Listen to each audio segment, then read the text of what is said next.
I now give the floor to the distinguished representative of the Russian Federation. Mr. President, the Russian Federation places particular importance on the consideration of the situation in Afghanistan by the General Assembly. Traditionally, we support the adoption of a truly consensus-based UNGA resolution, one whose text not only takes into account current events, but also reflects the consolidated approaches taken by the international community towards an effective and lasting Afghan settlement. The unity of all Afghan partners is particularly crucial today against the backdrop of the inter-Afghan negotiations now underway. Regrettably, for the third year in a row, while drafting this resolution, we found the opposite to be true.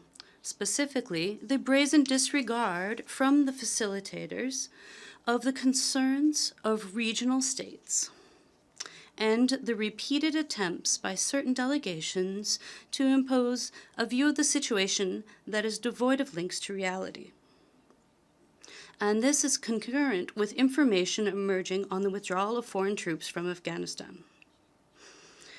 These are clear attempts not to acknowledge the obvious, that the continued presence of ISIL and drug issues threaten the security of the Islamic Republic of Afghanistan itself, as well as neighboring Central Asian states. This is all taking place in the context of a growing number of terrorist attacks by ISIL and the blocking of the latest report on the UNODC opium survey. We consider this to be an attempt to conceal the true scope of these threats. It is frustrating to see the facilitators blatantly ignoring the efforts of states directly involved in a peaceful settlement in Afghanistan, as well as underestimate the role of regional organizations, including the SCO and the CSTO, and the importance of regional initiatives. Russia is working to ensure that all Afghan political authorities and key external players are acting in a unified manner on the basis of a single set of rules.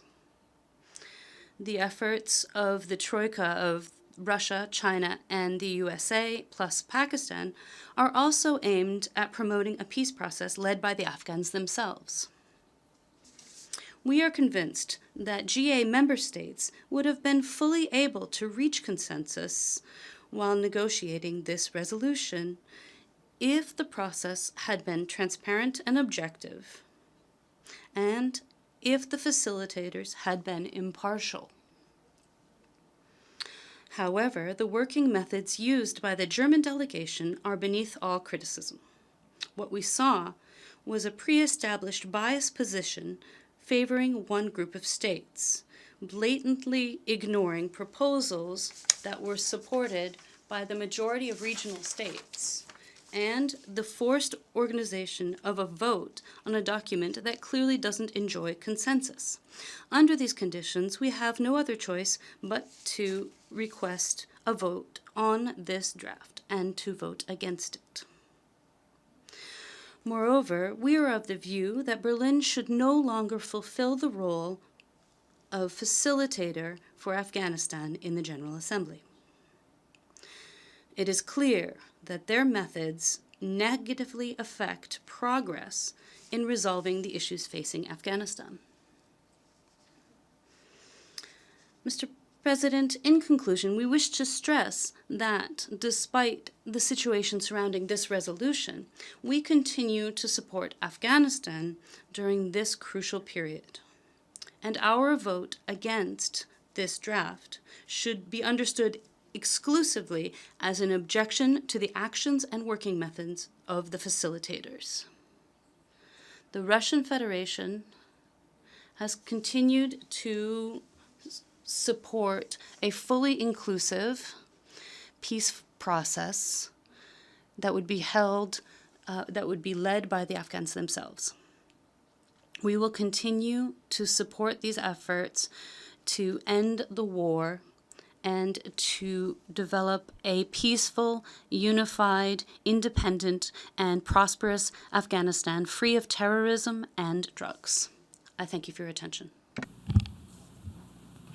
I thank the distinguished representative of the Russian Federation.